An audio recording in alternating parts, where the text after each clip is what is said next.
Bonjour. Vous vous souvenez, la dernière fois, il y a longtemps, c'était avant les vacances, nous avons vu comment Samuel, encore petit garçon, est reconnu comme étant le prophète en Israël, comme étant celui à qui Dieu parle et dont ce qu'il dit est la parole de Dieu. Eh bien, aujourd'hui, nous allons retrouver Samuel vieux. Il s'est passé beaucoup de temps et Samuel est devenu vieux. Et pendant toute sa vie, Samuel a été celui qui a guidé le peuple. Il a apporté au peuple la parole de Dieu et cette parole a guidé le peuple. Grâce à Samuel, Dieu a guidé le peuple. Et puis Samuel devient vieux. Alors les chefs du peuple commencent à se dire, mais Samuel est vieux et par conséquent, à un moment, Samuel va mourir. Et quand nous n'aurons plus Samuel, qu'est-ce qu'on va faire? Parce qu'on ne voit personne pour prendre la succession de Samuel. Alors les chefs du peuple viennent voir Samuel et ils lui font une demande. Ils lui disent, Samuel, donne-nous un roi. Donne-nous un roi qui nous gouverne. Un roi qui nous gouverne.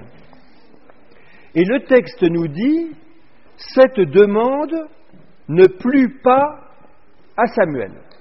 Samuel n'aime pas cette demande que lui font les chefs du peuple. Il demande un roi et Samuel n'aime pas cette demande.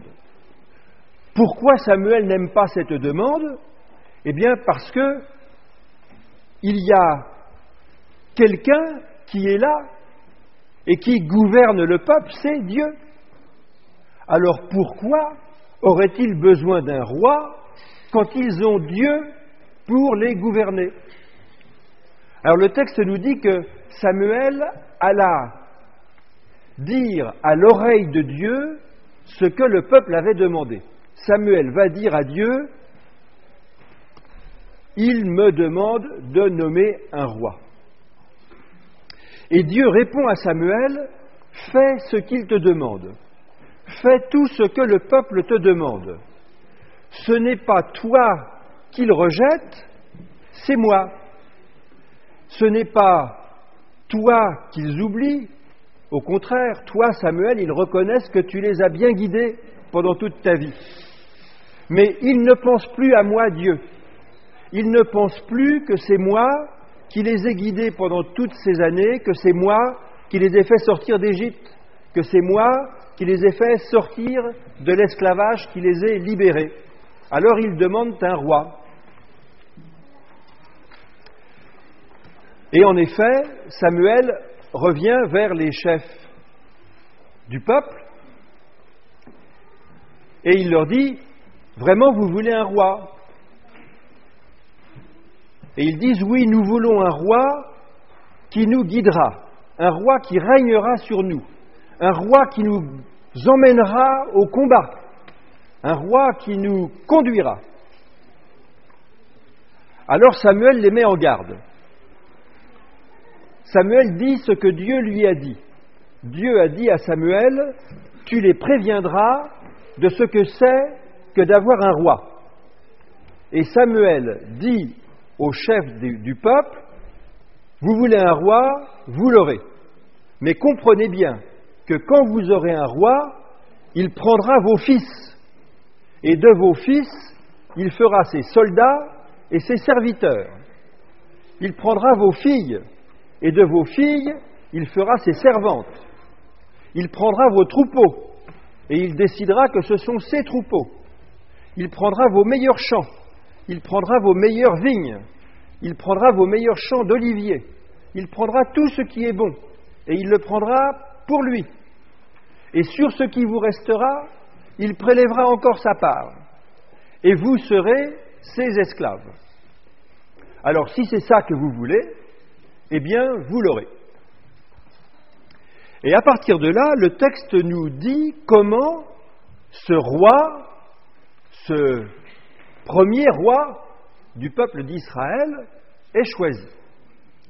Alors le texte nous explique qu'il y avait dans le peuple d'Israël, dans la tribu de Benjamin, le 12e fils de Jacob, le fils de Jacob et Rachel, le plus petit de tous.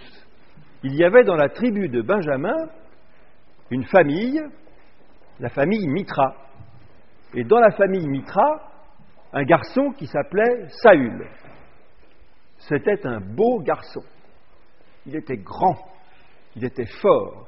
Le texte dit qu'il dépassait tout le monde de la tête et des épaules.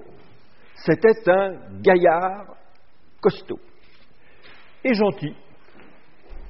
Voilà qu'un jour, quelques ânes de son père s'échappent dans la nature. Alors Saül court après les ânes qui, en l'occurrence, sont des ânesses. Il court après et il ne les rattrape pas. Mais en courant après, il arrive près de la ville où habite Samuel. Et il se dit, je vais aller saluer l'homme de Dieu. Tout le monde sait que Samuel habite là, et quand on a la chance de passer près de l'endroit où habite Samuel, on va saluer Samuel. Et Saül ne manque pas à ça, il va saluer Samuel. Et Dieu prévient Samuel. Dieu dit à Samuel, quand tu vas sortir, tu vas croiser un jeune homme fort, beau, et c'est lui qui sera chargé d'être le roi d'Israël, et c'est toi qui vas le lui dire. Et en effet, Samuel sort de chez lui et il voit dans la rue ce garçon, colosse, fort, grand, beau. Alors il le prend à part. Il l'emmène à l'écart et il lui dit, c'est à toi qu'il va appartenir de régner sur le peuple. C'est toi qui vas être chargé de gouverner ce peuple. Saül est étonné, mais Saül entend. Saül est obéissant. Donc Samuel prend sa petite fiole d'huile sainte et il la verse sur la tête de Saül pour dire voilà, maintenant c'est lui qui va être le roi d'Israël. Et Saül rentre chez lui. Personne n'est au courant que Saül et Samuel. Ce sont les deux seuls qui savent. Saül rentre chez lui, il a longtemps couru après les ânesses de son père, il ne les a pas retrouvées. Alors on lui demande quand il arrive chez lui, mais où étais-tu ? Et Saül répond, j'étais à la recherche des ânesses et je ne les ai pas trouvées. Mais il ne dit pas un mot de ce que Samuel lui a dit. Donc toujours personne ne sait rien. Mais Samuel sait. Et Samuel est toujours devant les chefs du peuple qui attendent qu'un roi soit nommé. Et le texte nous explique comment cette nomination du premier roi d'Israël, de Saül, va avoir lieu. Personne ne sait. Et Samuel réunit toutes les tribus du peuple d'Israël, les 12 familles, les 12 tribus qui descendent des 12 fils de Jacob. Tout le monde est là. Et on tire au sort. On regarde qui Dieu choisit graduellement. Et le texte nous dit que d'abord c'est la tribu de Benjamin qui est désignée. Benjamin, le plus petit, le 12e des fils de Jacob, le fils de Rachel. Et puis dans la tribu de Benjamin, c'est la famille Mitra qui est désignée. La famille Mitra dont fait partie Saül. Et dans la famille Mitra, c'est Saül qui est désigné. Alors on cherche Saül. Saül, il n'est pas là parce que ce n'est pas un chef du peuple. Pour le moment, c'est le fils de son père dans la famille Mitra. Mais ce n'est personne en particulier. Alors on cherche Saül et on demande, Saül est-il venu? Et c'est Dieu qui répond. Dieu répond à Samuel, Saül est là, il est en train de s'occuper des bagages.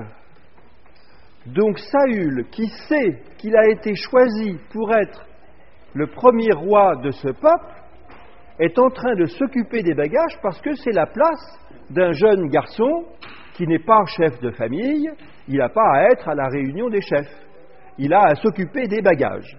Eh bien, il s'occupe des bagages. Alors on va chercher Saül au milieu des bagages. Et on présente Saül à tout le peuple qui y est réuni, et on dit, voilà Saül, qui est le premier roi d'Israël, demandé par le peuple. C'est le peuple qui l'a voulu, désigné par Dieu. Et à partir de là, la vie du peuple va changer. Et maintenant, c'est la messe.